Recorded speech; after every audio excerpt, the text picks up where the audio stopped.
anak-anak, Assalamualaikum warahmatullahi wabarakatuh. Kembali lagi dalam pembelajaran Pendidikan Agama Islam Fase C kelas 5 SD. Kali ini kita akan belajar tentang bab 6, yaitu hidup damai dalam kebersamaan. Pesan Allah dalam Al-Quran, Quran Surah Ali Imran, Surah ketiga, ayat 64, dan Surah Al-Baqarah, Surah kedua, ayat 256.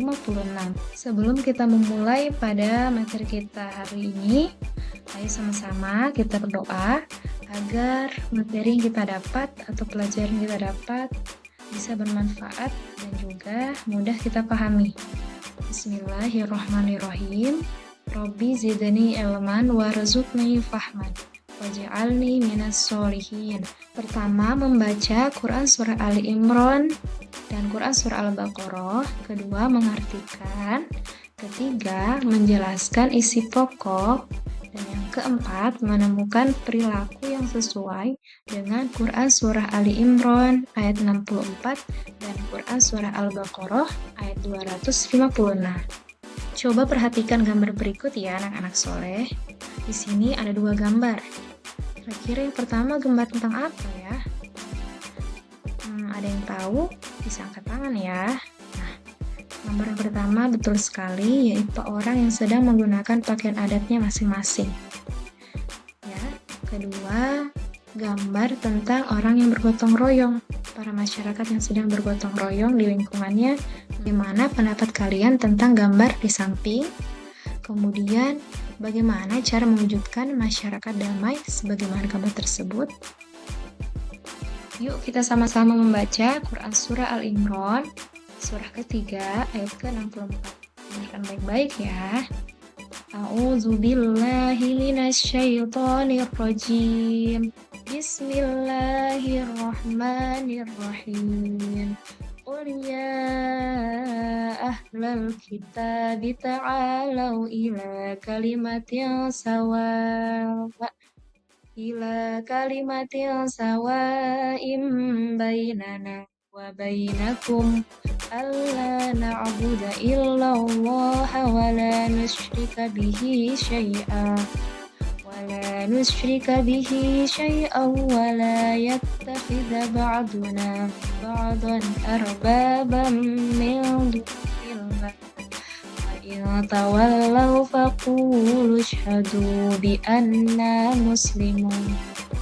Artinya, katakanlah wahai Nabi Muhammad, wahai ahlul kitab, marilah kita menuju pada satu kalimat pegangan yang sama antara kami dan kamu, yakni kita tidak menyembah selain Allah, kita tidak mempersekutukannya dengan sesuatu apapun, dan tidak pula sebagian kita menjadikan sebagian yang lain sebagai Tuhan selain Allah.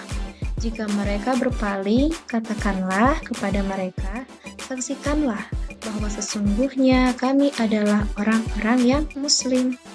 Identitas dari surah tersebut. Pertama, surah Al-Imran artinya keluarga Imran. Kedua, surah ketiga dalam Al-Quran. Ketiga, Quran surah Al-Imran berjumlah 200 ayat. Dan yang keempat, Quran surah Al-Imran tergolong surah Madaniyah. Pun pesan pokok dari Quran Surah Al-Imran ayat 64 ada 4. 1. Keimanan kepada Allah Subhanahu wa Ta'ala, yaitu kita sebagai umat Islam harus beriman kepada Allah. Sebagaimana tertera dalam rukun iman yang pertama, yaitu beriman kepada Allah. Karena jika seorang muslim tidak beriman, maka apatah lagi kalau dia dibilang muslim? Dia akan menjadi orang kafir. Karena untuk percaya saja kepada Allah dia tidak mau, apalagi mau melaksanakan ibadah yang lain. Kedua, bukti-bukti kebenaran dan kekuasaan Allah. Nah, di dalam Quran Surah Al-Imran ini banyak sekali bukti-bukti bahwa Allah itu maha benar dan maha kuasa. Ketiga, janji dan ancaman. Jadi barang siapa yang tidak beriman kepada Allah, tidak percaya kepadanya, Allah pasti mempunyai ancaman yang sangat nyata.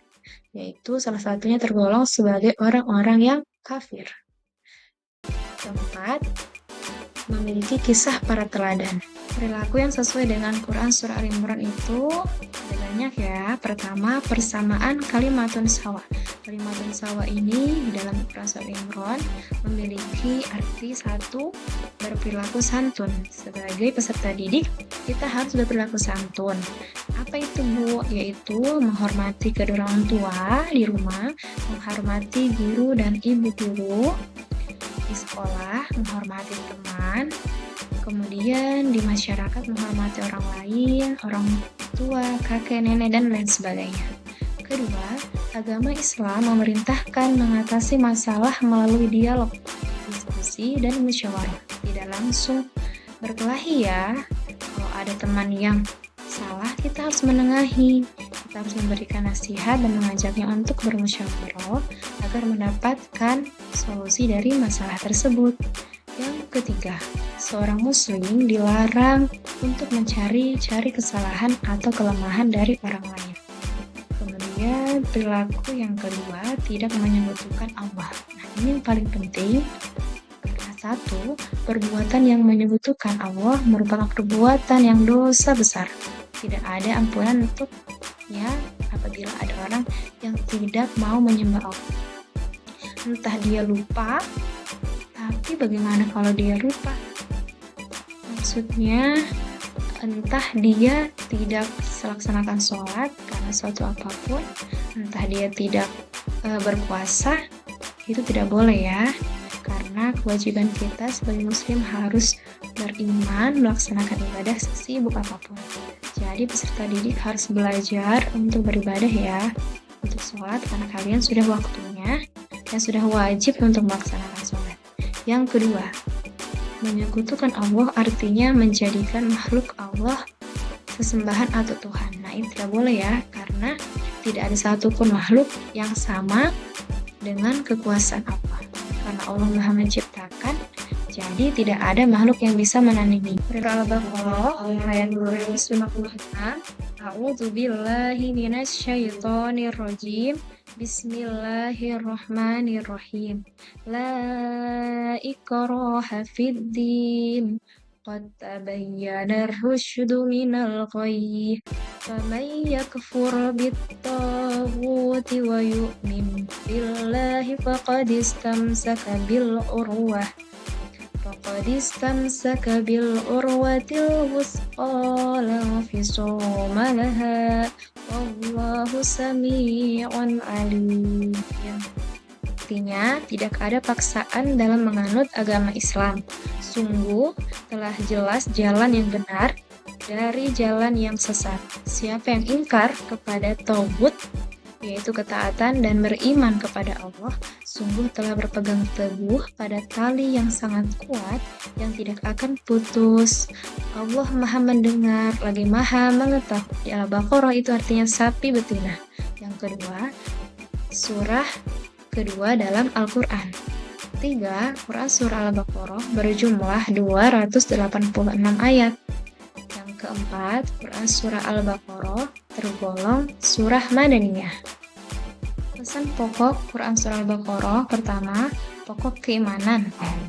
Yang kedua, bukti-bukti kebesaran Allah Subhanahu wa Ta'ala. Yang ketiga, sifat-sifat manusia. Yang keempat, perintah dan larangan Allah Subhanahu wa Ta'ala. Yang kelima, janji dan ancaman Allah Subhanahu wa Ta'ala. Perilaku yang sesuai dengan Quran Surah Al-Baqarah ini, pertama, tidak bisa memaksa keyakinan orang lain. Satu, seorang muslim harus mengakui bahwa Allah telah menciptakan manusia dalam keberagaman, dengan dibuktikan dalam sikap dan menerima atas perbedaan keyakinan. Jadi kita tidak boleh memaksa orang lain untuk masuk Islam, tidak boleh memaksanya untuk berpuasa, untuk sholat, karena kita hidup di Indonesia berbhinneka tunggal ika, yang artinya berbeda suku, bangsa, agama, dan ras. Oke. Yang kedua, seorang muslim tidak diperbolehkan menghina terhadap apa yang diyakini pemeluk agama lain. Nah, kita boleh ya, karena seperti itu rendah. Kita tidak boleh menghina agama lain.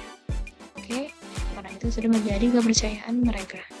Yang ketiga, seorang muslim tidak diperkenankan memaksa untuk mengikuti agama Islam. Yang selanjutnya, berpegang teguh kepada agama Allah. 1. Seorang muslim harus sungguh-sungguh meyakini kebenaran Allah, namun harus menerima juga terhadap keyakinan orang lain. Jelas ya. Yang kedua, tetap berpegang teguh kepada agama Allah pasti akan selamat dan terus menguatkan keimanan yang dibuktikan dengan meyakini dalam hati, diucapkan dengan lisan, dan diamalkan dengan perbuatan. Setelah didik anak-anak soleh-soleha, kita sudah sampai di kesimpulan. Jadi, kita ambil dari pelajaran tersebut, Quran Surah Al-Imran ayat 64 mengajarkan kita untuk bersatu dalam keimanan dengan hanya menyembah Allah dan menghindari perpecahan. Yang kedua, Quran Surah Al-Baqarah ayat 256 menegaskan pentingnya kebebasan beragama tanpa paksaan. Jadi, kedua surah ini itu saling berkesinambungan ya. Surah Al-Imran membantu kita untuk selalu teguh kepada agama dan Allah, tetapi Quran Surah Al-Baqarah kita tidak juga boleh untuk memaksa agama lain mengikuti agama kita. Kemudian, apa sih pesan moral yang dapat kita ambil? Yaitu agama yang dicintai Allah dan Rasul-Rasulnya adalah yang toleran. Nah, sebelum kita mengakhiri pertemuan kita kali ini, mari sama-sama kita berdoa agar ilmu yang kita dapat bermanfaat dan kita mudah pahami dan menerapkannya di kehidupan sehari-hari. Bismillahirrahmanirrahim. Subhanakallahumma wa bihamdika asyhadu an la ilaha illa anta astaghfiruka wa atubu ilaik. Ya Allah, Maha Suci Engkau ya Allah, Tuhanku, dan aku memuji syukur kepadamu. Aku bersaksi bahwa tiada Tuhan selain Engkau. Ampunilah dosa-dosaku dan aku bertaubat kepadamu. Amin. Jumpa lagi pada pelajaran selanjutnya ya. Assalamualaikum warahmatullahi wabarakatuh.